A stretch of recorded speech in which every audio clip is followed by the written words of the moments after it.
السلام علیکم ورحمۃ اللہ وبرکاتہ۔ نحمدہ ونصلی علی رسولہ الکریم، اما بعد،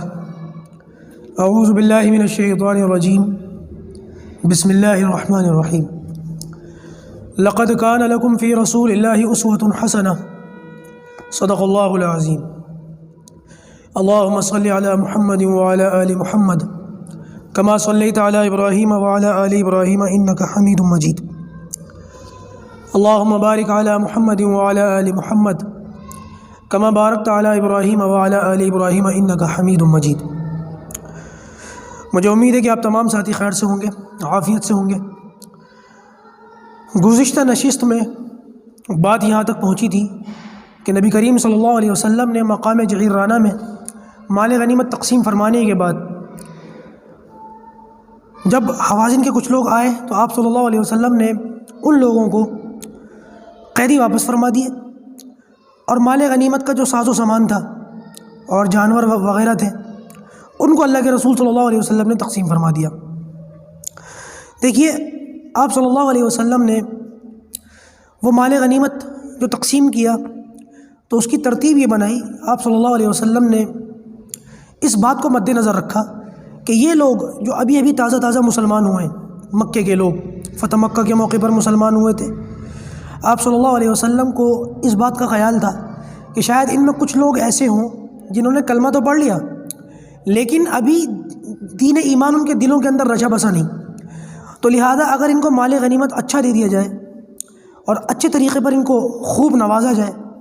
تو اس صورت کے اندر ان لوگوں کے دلوں میں ایمان کی عظمت بیٹھ جائے گی کہ اسلام لانے سے ہمیں تو فائدہ ہوا ہے، دنیاوی فائدہ بھی ہوا ہے اور آخرت کا فائدہ تو پھر ہے ہی۔ تو لہٰذا نبی کریم صلی اللہ علیہ وسلم نے ان کی دلجوئی کے لیے، ان کی تالیف قلب کے لیے یہ مال ان لوگوں کے اندر تقسیم فرما دیا، اور جو صحابہ کرام نبی کریم صلی اللہ علیہ وسلم کے ساتھ تھے، یعنی کہ انصاری صحابہ، ان کو نبی کریم صلی اللہ علیہ وسلم نے کچھ بھی نہیں دیا۔ اس پر آپ صلی اللہ علیہ وسلم کو پورا اطمینان تھا کہ یہ میرے اپنے ہیں، پرانے ہیں، اور ان لوگوں کے تعلق سے تو کوئی ایسی بات ہی نہیں ہے کہ اگر ان کو مال غنیمت نہ ملے تو خدا نخواستہ یہ ایمان سے ہٹ جائیں گے یا کوئی ایسی بات ہے۔ لیکن ان لوگوں کے بارے میں یہ گمان تھا کہ اگر ان کو مال غنیمت دے دیا جائے بنو ہاشم کو تو یہ لوگ ایمان کے اوپر اور پکے ہو جائیں گے اور دین ایمان ان کے دلوں کے اندر رچ بس جائے گا۔ اس خیال کی وجہ سے نبی کریم صلی اللہ علیہ وسلم نے انصار کو اس مال غنیمت سے بالکل محروم رکھا، ان کو کچھ بھی نہیں دیا، اور جو اپنے خاندان کے، اپنے شہر کے لوگ تھے جو ابھی تازہ مسلمان ہو کر کے آئے تھے، ان لوگوں کو نبی کریم صلی اللہ علیہ وسلم نے مال غنیمت بھر کے دیا۔ اس کا نتیجہ کیا ہوا؟ نتیجہ یہ ہوا کہ انصار میں جو بڑے صحابہ تھے، سنجیدہ مزاج تھے، بزرگ تھے، جن کی طبیعتوں میں ٹھہراؤ تھا، انہوں نے تو اپنی زبان سے کوئی لفظ نہیں نکالا، کچھ بھی نہیں کہا، لیکن جو گرم خون تھے، نوجوان تھے، یوں کہہ لیجیے ان میں بھی کچھ نو مسلم تھے جو نئے مسلمان ہوئے تھے، ان لوگوں نے جو ہے اس قسم کی باتیں شروع کر دی کہ مال غنیمت اٹھا کر کے ان کو دے دیا، حالانکہ ابھی تک ہماری تلواروں سے خون ٹپک رہا ہے۔ یہ ساری وضاحت میں پہلے کر چکا تھا لیکن دوبارہ کر رہا ہوں تاکہ اچھی طریقے سے بات سمجھ میں آ جائے۔ تو لہذا انصار کے بعض نوجوان صحابہ نے یہ کہا کہ جب جنگ کرنے کی نوبت آتی ہے، جب حالات خراب ہوتے ہیں، جب ضرورت پڑتی ہے تو ہمیں یاد کیا جاتا ہے، اور جب مال غنیمت کی تقسیم کا وقت آتا ہے تو ہمیں محروم کر کے اپنوں کو نواز دیا جاتا ہے۔ اس بات کی اطلاع نبی کریم صلی اللہ علیہ وسلم کو پہنچی۔ نبی کریم صلی اللہ علیہ وسلم انصار میں تشریف لائے اور آ کر کے آپ نے فرمایا کہ میں یہ سن رہا ہوں کہ تم میں سے کچھ لوگوں نے یہ باتیں کری ہیں، تم میں سے کچھ لوگوں نے یوں کہا ہے۔ اس کے بعد آپ صلی اللہ علیہ وسلم نے فرمایا، اے انصار، ذرا مجھے بتاؤ کیا تم لوگ گمراہ نہیں تھے؟ اللہ تعالیٰ نے میری وجہ سے تمہیں ہدایت دی، میرے ذریعے سے تمہیں ہدایت دی۔ انصار، کیا تم مجھے بتاؤ، تم لوگ آپس میں لڑائیاں نہیں کرتے تھے، تم لوگ آپس میں جھگڑے، قتل و قتال نہیں کرتے تھے، وہ اوس اور خزرج کی لڑائیاں، میرے ذریعے سے اللہ تعالیٰ نے تمہارے دلوں میں محبت ڈالی آپس میں۔ انصار، مجھے بتاؤ کیا تم لوگ پریشان نہیں تھے، یعنی فائنینشلی تمہاری کنڈیشن بہت زیادہ خراب نہیں تھی، میرے ذریعے سے اللہ تعالیٰ نے تمہیں غنی کیا اور غنا سے نوازا، مالداری سے نوازا؟ تو انصار کہنے لگے، بے شک یا رسول اللہ بالکل ایسا ہی ہے۔ تو آپ نے فرمایا تو پھر تم بھی جواب دو، میں نے تو اپنی بات کہہ لی، تم بھی اپنی بات کہو۔ تو انصار کہنے لگے، یا رسول اللہ ہم کیا کہیں؟ تو آپ نے فرمایا، تم یوں کہہ سکتے ہو کہ اے اللہ کے رسول، ایک وقت وہ تھا کہ جب آپ کے اپنوں نے آپ کو جھٹلایا، ہم نے آپ کی تصدیق کی، جب کوئی آپ کو سہارا دینے والا نہیں تھا، سب نے آپ کو اپنے گھروں سے نکال دیا، یہاں تک کہ آپ اپنا شہر، اپنا خاندان، اپنا گھر چھوڑنے پر مجبور ہوئے تو ہم نے آپ کو ٹھکانہ دیا۔ تم یوں کہہ سکتے ہو کہ جب کسی نے میری جو ہے یا رسول اللہ، جب کسی نے آپ کی طرفداری نہیں کی اس موقع پر ہم نے آپ کی مدد کی، اور جس وقت کوئی آپ کو سنبھالنے والا نہیں تھا اس وقت ہم نے آپ کی غمگساری کی، تم بھی تو کہہ سکتے ہو۔ اس کے بعد نبی کریم صلی اللہ علیہ وسلم نے فرمایا کہ میں نے تو مال ان کو اس وجہ سے دیا، یہ جو وجہ میں نے بتائی کہ یہ لوگ نئے ہیں، جم جائیں گے، اور تم لوگوں کی طرف سے مجھے اطمینان تھا کہ تم میرے اپنے ہو، تم کہاں جاؤ گے، تمہیں تو کوئی مسئلہ ہی نہیں ہے۔ اس کے بعد آپ صلی اللہ علیہ وسلم نے عجیب جملہ ارشاد فرمایا۔ نبی کریم صلی اللہ علیہ وسلم نے کہا کہ انصار، مجھے ایک بات بتاؤ، کیا تم اس بات کو پسند نہیں کرتے کہ جب لوگ اپنے گھروں کو جائیں تو بھیڑ اور بکریاں لے کر کے جائیں، اور جب تم اپنے گھروں کو جاؤ تو تم اللہ کے رسول کو، اللہ کے نبی کو ساتھ لے کر کے جاؤ؟ اس بات کے اوپر انصار چیخ اٹھے، جانثارانہ انداز میں رو اٹھے اور تڑپ اٹھے کہ یا رسول اللہ بالکل ہم اس بات کو پسند کرتے ہیں۔ اس کے بعد آپ صلی اللہ علیہ وسلم نے پھر انصار کے متعلق ایک جملہ اور فرمایا کہ انصار، اگر تم ایک گھاٹی کو جاؤ گے، ایک راستے کو جاؤ گے، اور دوسرے لوگ دوسری گھاٹی کو، دوسرے راستے کو جائیں گے، تو میں اللہ کا رسول اس راستے کو اختیار کروں گا جس راستے پر تم انصار ہوگے۔ اس پر انصار کو جو ہے آپ صلی اللہ علیہ وسلم نے ساری بات سمجھا دی، اور انصاری صحابہ بھی مطمئن ہو گئے۔ اچھا جی، اس کے بعد نبی کریم صلی اللہ علیہ وسلم مدینہ واپس پہنچے، اور مدینہ کے اندر 6 مہینے کا قیام اللہ کے رسول صلی اللہ علیہ وسلم نے فرمایا ہے۔ اس 6 مہینے کے عرصے میں کئی سریوں کا ذکر ملتا ہے، جیسے کہ میں نے بتایا تھا، جس میں خود اللہ کے رسول تشریف لے جائیں اس کو غزوہ کہتے ہیں، اور جس میں اللہ کے رسول خود نہ جائے، کسی صحابی وغیرہ کو بھیجیں، صحابہ کی جماعت کو بھیجیں، اس کو جو ہے وہ سریہ کہا جاتا ہے۔ تو بعض سرائیں ہیں جن کا ذکر ملتا ہے، لیکن پھر ان کی تفصیل کروں گا تو پھر دوبارہ بات لمبی ہو جائے گی، اور اب ہمیں تو وقت کی تنگی ہے، رمضان کورس قریب ہے، اس وجہ سے بات کو اور مزید زیادہ سمیٹتے ہوئے میں اس بات کی طرف آتا ہوں کہ نبی کریم صلی اللہ علیہ وسلم کے پاس ثقیف کے کچھ لوگ آئے۔ یہ ثقیف وہی ہیں جن کا میں نے ابھی ذکر کیا، حنین کے اندر جنہوں نے لڑائی کی 20,000 کا لشکر لے کر۔ یہ لوگ مدینہ کے باہر سے آتے ہوئے دکھ رہے تھے۔ مدینہ کے باہر ایک صحابی ہیں حضرت مغیرہ ابن شعبہ رضی اللہ تعالیٰ عنہ، انہوں نے جب ان کو آتے ہوئے دیکھا تو مغیرہ ابن شعبہ کہتے ہیں کہ جیسے ہی میں نے ان کو آتے ہوئے دیکھا مدینہ کی جانب، مجھے وہ بات یاد آ گئی جو نبی کریم صلی اللہ علیہ وسلم نے فرمائی تھی طائف میں ان کے قلعوں کا محاصرہ ختم کرتے ہوئے کہ یا اللہ ان لوگوں کو مسلمان کر کے میرے پاس لے آ۔ تو مغیرہ ابن شعبہ کہتے ہیں یقیناً اللہ کے رسول کی دعا قبول ہوئی ہے، اور یہ اس دعا کے نتیجے میں آ رہے ہیں۔ کہتے ہیں کہ میں اتنا خوش ہوا اور میں دوڑتا ہوا اندر شہر کے اندر داخل ہوا کہ نبی کریم صلی اللہ علیہ وسلم کو ان کے آنے کی اطلاع دوں، ایک خوشخبری ہے میں اللہ کے رسول کو سناؤں۔ کہتے ہیں کہ میں دوڑتا ہوا جا رہا تھا، اور جا کر کے اللہ کے رسول کے پاس میں پہنچ رہا تھا کہ مجھے رستے میں ابو بکر صدیق رضی اللہ تعالیٰ عنہ مل گئے۔ انہوں نے بھانپ لیا کہ میں بہت خوش ہوں اور بہت تیزی میں جا رہا ہوں تو انہوں نے مجھ سے پوچھا ہے مغیرہ کہاں جاتے ہو؟ تو انہوں نے کہا کہ نبی کریم صلی اللہ علیہ وسلم نے قبیلہ ثقیف کے لیے جو دعا فرمائی تھی وہ لوگ آ گئے ہیں، اور اللہ کے رسول صلی اللہ علیہ وسلم کی دعا قبول ہو گئی ہے، میں اللہ کے رسول کو یہ خوشخبری دینے جا رہا ہوں۔ تو ابو بکر صدیق رضی اللہ تعالیٰ کہنے لگے کہ یہ خوشخبری تم مجھے دے دو،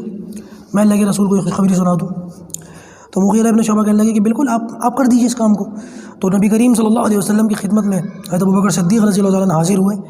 اور آپ صلی اللہ علیہ وسلم کو ثقیف کے آنے کی خوشخبری سنائی۔ یہ لوگ اسلام قبول کر کے آئے تھے، ان سب لوگوں نے خود ہی اسلام قبول کر لیا، اور یہ ثقیف کے اندر کیونکہ یہ طائف کا علاقہ تھا، اس علاقے کے یہ رہنے والے تھے، اور آپ نے شروع سیرت کے اندر سنا تھا کہ نبی کریم صلی اللہ علیہ وسلم کو جو پتھر مارے گئے اس موقع پر آپ صلی اللہ علیہ وسلم اکیلے طائف گئے تھے، اور ان 3 بھائیوں کو جو قوم کے بڑے سمجھے جاتے تھے ان تینوں کو دعوت دی تھی۔ ان تینوں ہی نے بڑی بدسلوکی کا اظہار کیا تھا آپ صلی اللہ علیہ وسلم کے ساتھ۔ ان تینوں میں سے ایک بھائی کا نام آتا ہے عبد یالیل۔ یہ جو عبد یالیل ہیں یہ مسلمان ہو کر کے نبی کریم صلی اللہ علیہ وسلم کی خدمت میں حاضر ہوئے اس وفد کے اندر۔ عبد یالیل یہ بھی ساتھ تھے، آپ صلی اللہ علیہ وسلم کی خدمت میں حاضر ہوئے، کلمہ پڑھا، دین اسلام قبول کیا۔ لیکن ان لوگوں نے کہا کہ یا رسول اللہ ہم کلمہ تو پڑھتے ہیں لیکن ہمارے کچھ شرائط ہیں، آپ ان کو منظور فرما دیں۔ نبی کریم صلی اللہ علیہ وسلم نے ارشاد فرمایا بولو تمہاری کیا شرائط ہے؟ کہنے لگے یا رسول اللہ ہماری جو قوم ہے وہ دین ایمان میں داخل تو ہو گئی ہے، لیکن اگر آپ یہ جو دین اسلام ہے اس کے اندر سے نماز کو ہٹا دیں، نماز کو ختم کر دیں تو ہمارے لیے باقی کی چیزوں پر عمل کرنا آسان ہو جائے گا۔ آپ صلی اللہ علیہ وسلم نے ارشاد فرمایا کہ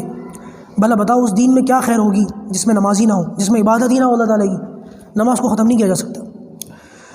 تو پھر انہوں نے پلٹ کر یہ کہا کہ یا رسول اللہ اچھا ٹھیک ہے نماز کو ختم نہیں کرتے تو 2 چیزیں ہمیں بڑی عزیز ہیں۔ نمبر 1 ہمارے طائف کے اندر انگور کے باغات ہیں، اور اس انگور کو گلا اور سڑا کر اس سے باقاعدہ ہم شراب بنانے کا کام کرتے ہیں، پیتے بھی ہیں، تجارت بھی کرتے ہیں۔ اور دوسرا، جب کبھی ہم سفر میں باہر جاتے ہیں تو عام طور سے بیویاں ساتھ نہیں ہوتی، اور اس زمانے کا سفر آج کا تو نہیں تھا، جو ٹرانسپورٹیشن آج ہو گئی ہے وہ پہلے تو نہیں تھی۔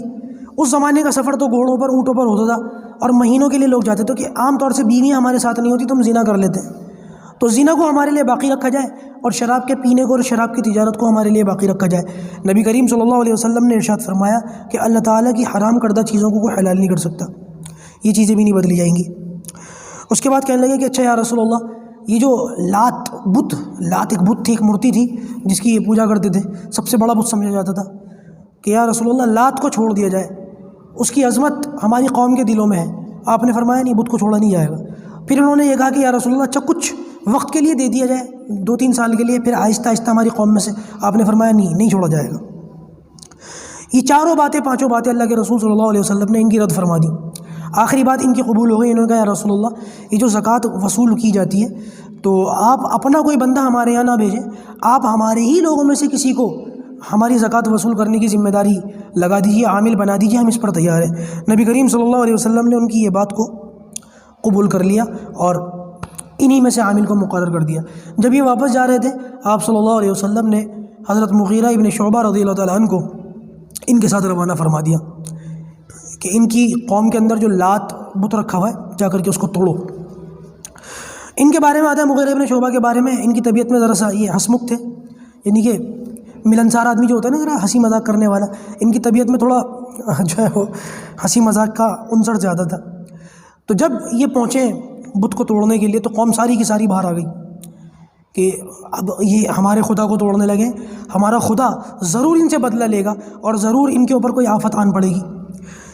یہ معاملہ تھا۔ مغیرہ ابن شعبہ بھانپ گئے کہ قوم جو ہے اس عقیدت سے باہر آئی ہے کہ ان کے خدا کو جب میں توڑوں گا تو میرے اوپر کوئی آفت، کوئی بلا آ جائے گی۔ تو انہوں نے کیا کیا، ان کے ہاتھ میں جو بھی تھی کلاڑی وغیرہ، جیسے ہی اس کو اٹھایا توڑنے کے لیے، تو بجائے اس کے کہ اس کو مارتے، زبردستی خود اپنے آپ کلاڑی پھینکی اور زمین پر لیٹ کر تڑپنا شروع کر دیا، پھڑکنا شروع کر دیا۔ سب لوگوں نے بت کے نعرے لگائے، لات کی جے ہو، لات کی جے ہو۔ بت نے بدلہ لے لیا، دیکھا ہمارے خدا کو چھیڑنے کا نتیجہ۔ اور یہ لوگوں کو دکھانے کے لیے مچل بھی رہے اور ساتھ میں ہنس بھی رہے، اور لوگ سمجھ رہے ہیں کہ ہمارے خدا نے ان کے اوپر آفت نازل کر دی۔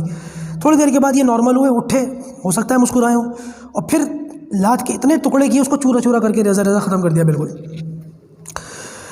اس کے بعد نبی کریم صلی اللہ علیہ وسلم، کیونکہ بیچ میں کچھ سرائے، جیسے کہ میں نے کہا کچھ سریے آتے ہیں، ان کو میں اسکپ کر دیتا ہوں۔ اس کے بعد نبی کریم صلی اللہ علیہ وسلم کو اطلاع ملی کہ تبوک کے موقع پر لڑائی کا موقع ہے۔ تبوک یہ غزوہ تھا، بہت خطرناک غزوہ ہوا ہے، اور اس کو جیش العسرہ کہا گیا ہے۔ تبوک کو جیش العسرہ، تنگی کا لشکر۔ اس کے اندر 30,000 کے قریب نبی کریم صلی اللہ علیہ وسلم نے صحابہ کرام کو تیار کیا۔ آپ کو پتہ چلا تھا کہ دشمن جو ہے وہ حملے کی تیاریوں میں مصروف ہے۔ کون دشمن تھا، کیا تھا، اس کی تو میں وضاحت کروں گا۔ فی الحال جب اللہ کے رسول صلی اللہ علیہ وسلم کو تبوک کے متعلق اطلاع ملی کہ اس طرف سے جو ہے حملہ ہونے جا رہا ہے، آپ صلی اللہ علیہ وسلم نے عام اعلان فرما دیا کہ سب لوگ جو ہے وہ نکلیں۔ ہرقل بادشاہ جو ہے نا، جس کا ذکر پہلے آ چکا ہے، اس کی طرف سے یہ معاملہ شروع ہوا تھا۔ اس کی وضاحت انشاءاللہ اگلے سبق میں کروں گا، ابھی کچھ باتیں پہلے ان کو سمجھ لیجیے۔ تبوک یہ تقریباً 780 میل کے قریب یہ سفر بنتا ہے۔ آج کے جو ہے وہ حساب سے دیکھا جائے تو تقریباً 1200 کلومیٹر کے قریب کا یہ سفر ہے۔ 1200 کلومیٹر کے قریب سفر، بہت لمبا تھا۔ نبی کریم صلی اللہ علیہ وسلم نے عام اعلان کر دیا، اور تنگی کی کیفیت یہ تھی کہ پچھلے سال کا جو ہے نا موسم، جیسے کہ میں نے بتایا، کبھی بتایا ہو میں نے، کہ مدینے کی جو آمدنی تھی وہ کھجور کے اوپر تھی۔ کھجور کی کھیتی ہوتی تھی، کھجور ہی کو بیچا جاتا تھا، اسی سے کاروبار ہوتے تھے۔ مدینے کی معیشت اور مارکیٹ ساری کھجور کے اوپر تھی۔ پچھلے سال موسم کی خرابی کی وجہ سے صحابہ کرام کا پھل اچھا نہیں آیا تھا، کھجور وغیرہ اچھی نہیں آئی تھی، اور اس اچھے نہ ہونے کی وجہ سے تجارت بھی اچھی نہیں ہوئی تھی، حالات بھی اچھے نہیں تھے۔ اور صحابہ کرام میں اکثر لوگ ایسے تھے جنہوں نے اپنے حالات کو درست کرنے کے لیے قرضے وغیرہ لے لیے تھے۔ یہ کسان وغیرہ کا آپ جانتے ہیں حال کیسا ہے، آج بھی بہت بری حالت ہے ان لوگوں کی۔ تو صحابہ کرام نے قرضے وغیرہ خوب لے رکھے تھے، اور اب جو تبوک کا موقع آیا، یہ بالکل پھل جو ہے یہ پک کر بالکل تیار تھا، اور اس کو توڑنے کا ٹائم تھا۔ اور اگر اس کو، کھجور کا ایک ایسا موقع ہے، آپ سب جانتے ہیں، اس کو سمجھیے، کھجور اگر وقت پر نہ توڑی جائے تو پھر بعد میں اس کے اندر کچھ رہ نہیں جاتا۔ کھجور کو پہلے بھی نہیں توڑ سکتے پکنے سے، اور کھجور کو بعد میں بھی نہیں توڑ سکتے، یہ اپنے وقت پر ہی توڑی جاتی ہے۔ اس کا ایک خاص ٹائم ہوتا ہے، جن لوگوں کو کھجور وغیرہ کے متعلق جانکاری ہو وہ سمجھیں گے ان باتوں کو۔ تو پچھلے سال کا پہلے ہی قرضہ تھا، حالات بہت زیادہ نازک تھے، اور اس بار یہ حکم آ گیا کہ اتنی دور 1200 کلومیٹر کے قریب جانا پڑے گا۔ تو صحابہ کرام نے بلا چون و چرا اس غزوے کی تیاری شروع کر دی، اور آپ صلی اللہ علیہ وسلم نے اس کو تیار کرنے کا، یہ جو لشکر تھا اس کو تیار کرنے کا اللہ کے رسول صلی اللہ علیہ وسلم نے عام حکم دیا، نکلنے کا عام حکم دیا کہ سب کو نکلنا ہے اور اس لشکر کو سب کو تیار کرنا ہے۔ بہرحال ایک موقع ایسا آیا کہ صحابہ کرام اللہ کے رسول صلی اللہ علیہ وسلم اس غزوے میں جب باہر نکل گئے تو دو لوگ ایسے تھے جو پیچھے رہ گئے تھے، حضرت ابو خیثمہ اور ایک ساتھی اور ہیں حضرت ابو ذر رضی اللہ تعالیٰ عنہ، یہ دونوں پیچھے رہ گئے تھے۔ ابو خیثمہ کہتے ہیں کہ میں اپنے باغ میں تھا، اپنی دونوں بیویوں کے ساتھ تھا اور نوکر چاکر حشم خشم، اور ایسے ہی میں بیٹھا ہوا تھا۔ اللہ کے رسول صلی اللہ علیہ وسلم چلے گئے اور جو آپ کے ساتھ جانے والے تھے وہ چلے گئے، اور میں اپنے باغ میں بیٹھا ہوا تھا۔ ایک دم مجھے خیال آیا کہ آپ صلی اللہ علیہ وسلم تو اتنی گرمی میں، گرمی بہت تھی، گرمی کا موسم تھا، اتنی گرمی میں ریگستانوں کا جو ہے سفر برداشت کریں، چلچلاتی دھوپ برداشت کریں، اور میں یہاں اپنے باغ کے اندر بیٹھوں، کھجور کھاؤں، میٹھا پانی پیوں، میں کیسا ایمان والا ہوں۔ یہ کہتے ہیں اس بات پر مجھے اتنی غیرت آئی، میں نے فوراً جو ہے سواری لی اور میں نکل گیا، اور میں پیچھے سے دوڑتا ہوا جا رہا تھا۔ تو لشکر میں کہتے ہیں کہ لشکر والوں نے کہا کہ یا رسول اللہ کوئی دور سے آ رہا ہے۔ آپ صلی اللہ علیہ وسلم نے فرمایا اللہ کرے کہ وہ ابو خیثمہ ہو۔ تو کہتے ہیں جیسے ہی میں قریب آیا تو نبی کریم صلی اللہ علیہ وسلم نے مجھے دیکھ کر پہچان لیا، اور میں نے آپ کو ساری بات بتائی تو آپ نے فرمایا ابو خیثمہ تو نے بہت اچھا کام کیا، بہترین فیصلہ کیا۔ اس کے بعد لشکر تھوڑا اور آگے گیا، ابو ذر غفاری رضی اللہ تعالیٰ عنہ جو پیچھے رہ گئے تھے وہ آئے، بالکل اسی طریقے سے کہا یا رسول اللہ کوئی پیچھے سے آ رہا ہے۔ تو آپ نے فرمایا اللہ کرے کہ ابو ذر ہو۔ تو جب یہ قریب پہنچے تو آپ نے فرمایا ابو ذر تو نے اچھا فیصلہ کیا، اور تو اکیلا ہی آیا ہے، اکیلا ہی رہ جائے گا، اکیلا ہی مرے گا اور اکیلا ہی اٹھایا جائے گا۔ اور ہوا بھی یہی کہ ابو ذر غفاری رضی اللہ تعالیٰ عنہ جو ہیں بالکل اکیلے رہ گئے تھے۔ آخر میں جب صحابہ کرام کی سیرت بیان کروں گا نا تو انشاءاللہ اس میں ساری باتیں میں ضرور رکھوں گا آپ کے سامنے۔ جب اس موقع پر، اس غزوے کو تیار کرنے پر نبی کریم صلی اللہ علیہ وسلم نے زور دیا اور صحابہ کرام سے سامان لانے کو کہا، اس موقع پر ابو بکر صدیق رضی اللہ تعالیٰ عنہ کی فائنینشیل کنڈیشن بہت خستہ تھی، بہت زیادہ حالت خراب تھی، اور گھر کے اندر جتنا سامان تھا سارا انہوں نے لے لیا، سارا کا سارا، کچھ نہیں چھوڑا۔ اور سامان جتنا بھی تھا دیکھا جائے تو وہ صرف اتنا سا تھا کہ وہ ایک جو ہے سمجھ لیجیے ایک گٹھلی کہہ لیں یا ایک بیگ کہہ لیں، بس اس کے اندر آ جاتے۔ جیسے ہمارے یہاں چلے 4 مہینے کی جماعت جاتی ہے، وہ ایک آدھ بیگ لے لیتے، سردی کا موسم ہو تو بستر الگ سے اٹھانا پڑتا ہے، لحاف گدا۔ لیکن عام حالات میں ہم نے دیکھا دعوت و تبلیغ کے جو ساتھی ہیں گرمی وغیرہ کے یا گرم جگہ پر جاتے ہیں تو زیادہ سامان نہیں ہوتا، بس 2-4 کپڑے ہوتے ہیں، تو وہ ایک بیگ میں آ جاتے ہیں۔ بالکل یہی کا یہی معاملہ ابو بکر صدیق رضی اللہ تعالیٰ عنہ کے سامان کا تھا کہ وہ بس ایک بیگ میں آ گیا، ایک تھیلے میں، ایک گٹھری میں آ گیا اور یہ لے کر کے آ گئے۔ عمر فاروق رضی اللہ تعالیٰ عنہ کا جو معاملہ تھا فائنینشلی بہت اسٹرانگ تھا، انہوں نے یہ سوچا کہ یہ وہ موقع ہے کہ ابو بکر صدیق سے میں آگے نکل سکتا ہوں، لہٰذا عمر فاروق رضی اللہ تعالیٰ عنہ کا جتنا بھی سامان تھا سارا انہوں نے اپنے سامان کے 2 حصے کیے، آدھا اپنے گھر پہ رکھا اور آدھا لے آیا، اور سامان بہت سارا تھا۔ ان کا سامان ایک بیگ ایک گٹھری میں تھا اور عمر فاروق کا سامان جو ہے بہت زیادہ تھا۔ اچھا، ساری زندگی حضرت عمر فاروق رضی اللہ تعالیٰ عنہ ابو بکر صدیق سے آگے بڑھنے کی کوشش کرتے تھے عمل کے اعتبار سے، ہم لوگ تو روپے پیسے کے اعتبار سے آگے بڑھنے کی کوشش کرتے ہیں۔ صحابہ کرام کے یہ دیکھیں ان کی ذہنیت کیا تھی، ان کے لائف گولز کیا تھے، ہمارے لائف گولز کیا ہیں۔ تو انہوں نے یہ سوچا کہ آج تو ابو بکر صدیق کا سامان کم ہے، میرا زیادہ ہے، آج میں ضرور ان سے آگے نکل جاؤں گا۔ تو جب سامان لے کر کے صحابہ کرام کھڑے ہوئے تھے تو نبی کریم صلی اللہ علیہ وسلم نے یہ نہیں پوچھا کہ کیا لے کر کے آئے، آپ صلی اللہ علیہ وسلم نے یہ پوچھ لیا یہ بتاؤ گھر پہ کیا چھوڑ کر کے آئے۔ بس اس سوال سے جو ہے نا سارا معاملہ وہیں ختم ہو گیا، ڈھیر ہو گئے ساری کہانی۔ تو عمر سے پوچھا کیا چھوڑ کر آئے، کہ یا رسول اللہ آدھا سامان چھوڑ کر آیا ہوں، آدھا لے کر کے آیا ہوں۔ ابو بکر صدیق سے پوچھا کہ ابو بکر کیا چھوڑ کر آیا، کہ اللہ اور اس کے رسول کا نام چھوڑ آیا، بس باقی سب کچھ لے آیا۔ اس بات کے اوپر اللہ تعالیٰ نے بھی کہا ابو بکر سے پوچھو کہ آپ مجھ سے راضی ہیں۔ اللہ اکبر کبیرہ، کیا شان ہے ان کی کہ آسمانوں سے اللہ تبارک و تعالیٰ پوچھتا ہے اپنے بندوں سے کہ مجھے بتاؤ کیا تم مجھ سے راضی ہو، مجھ سے خوش ہو۔ اتنے بڑے بڑے اعمال ہیں۔ ایک موقع پر ان سے خود عمر فاروق رضی اللہ تعالیٰ نے فرمایا ابو بکر سے، ابو بکر میری ساری زندگی کی نیکیاں لے لو، جتنی ایمان لانے کے بعد سے مرتے دم تک میں جتنے نیک کام کروں سب لے لو، بس وہ ہجرت کی ایک رات جو تم نے غار میں اللہ کے رسول کے ساتھ گزاری وہ دے دو۔ بہت بڑی بات ہے، بہت اونچا مقام ہے ان کا۔ اس موقع پر حضرت عبد الرحمن ابن عوف رضی اللہ تعالیٰ عنہ بڑے مالدار صحابی ہیں، 200 اوقیہ چاندی یہ لے کر کے نبی کریم صلی اللہ علیہ وسلم کی خدمت میں حاضر ہوئے۔ اسی موقع پر نبی کریم صلی اللہ علیہ وسلم نے مسجد نبوی کے اندر صحابہ کرام کو جمع کیا اور مجمع بیٹھا ہے اور ممبر کی سیڑھی پر اللہ کے رسول صلی اللہ علیہ وسلم تشریف فرمائے اور مجمع سامنے ہے۔ اس موقع پر نبی کریم صلی اللہ علیہ وسلم نے فرمایا کون ہے جو اس لشکر کو تیار کرے، میں اس کے لیے جنت کی بشارت دیتا ہوں۔ تو کہتے ہیں سامنے سے جو مجمع بیٹھا ہوا تھا اس مجمع کے سامنے سے حضرت عثمان غنی رضی اللہ تعالیٰ عنہ کھڑے ہوئے کہ یا رسول اللہ 100 اونٹ سامان سمیت، یعنی ما ساز و سامان 100 اونٹ دوں گا سوار ہونے کے لیے، اور اس سواری کے ساتھ جو سامان کی ضرورت پڑتی ہے وہ بھی دوں گا۔ یہ سن کر نبی کریم صلی اللہ علیہ وسلم مجمع کے دائیں طرف مخاطب ہوئے اور آپ نے اس طرف کہا کون ہے جو اس لشکر کو تیار کرتا ہے، میں اس کے لیے آج جنت کی ضمانت دیتا ہوں۔ علماء نے لکھا عثمان غنی رضی اللہ تعالیٰ عنہ وہاں سے اٹھے، دوڑ کر اس طرف گئے جس طرف اللہ کے رسول مخاطب تھے، وہاں جا کر کے بیٹھے اور پھر کھڑے ہو کر کے کہا یا رسول اللہ اور 100 اونٹ سامان سمیت۔ اس کے بعد نبی کریم صلی اللہ علیہ وسلم بائیں طرف متوجہ ہوئے اور مجمع کے بائیں طرف مخاطب ہو کر کے کہا کون ہے جو اس لشکر کو تیار کرتا ہے، میں اس کو جنت کی بشارت دیتا ہوں۔ کہتے ہیں عثمان غنی وہاں سے اٹھے، دوڑ کر اس طرف گئے جس طرف اللہ کے رسول مخاطب تھے، وہاں بیٹھے اور وہاں سے کھڑے ہو کر کے کہا یا رسول اللہ اور 100 اونٹ سامان سمیت، اپنا جان مال سب کچھ پیش کر دیا نبی کریم صلی اللہ علیہ وسلم کی خدمت میں۔ کچھ لوگ ان کے اوپر بھونکتے ہیں، کچھ لوگ ان کی شان میں گستاخیاں کرتے ہیں، کیوں ہمارا خون نہ کھولے، کیوں ہمارے دلوں میں آگ نہ لگے۔ ان باتوں کو سننے کے بعد اس کے بعد جب 3 مرتبہ حضرت عثمان غنی نے سامنے سے، دائیں جانب سے اور بائیں جانب سے 3 مرتبہ اعلان کر دیا، اس کے بعد نبی کریم صلی اللہ علیہ وسلم نے عام مجمع میں 4تھی مرتبہ اعلان کیا کون ہے جو آج اس لشکر کو تیار کرے، میں اس کے لیے جنت کی بشارت دیتا ہوں۔ اس بات کے اوپر عثمان غنی پھر کھڑے ہوئے 4تھی مرتبہ، دوڑ کر گھر گئے اور گھر سے 1000 اشرفیوں کی تھیلی لے کر کے حاضر ہوئے اور نبی کریم صلی اللہ علیہ وسلم کے پاس رکھ دی کہ یا رسول اللہ اس کو بھی قبول فرمائیں۔ آپ صلی اللہ علیہ وسلم کے بارے میں آتا ہے اس کو اتنا خوش ہوئے اللہ کے رسول اپنے دوہرے داماد کی یہ بات سن کر کہ آپ صلی اللہ علیہ وسلم نے وہ تھیلی کبھی خوشی میں یوں اچھالتے تو دوسرے ہاتھ میں لیتے، پھر اس ہاتھ سے اچھالتے پھر اس ہاتھ میں لیتے، ممبر کے اوپر کھڑے ہو کر لوگ دیکھ رہے ہیں، اور آپ نے اس موقع پہ فرمایا آج کے بعد عثمان کوئی بھی عمل کر لے اس کو جنت میں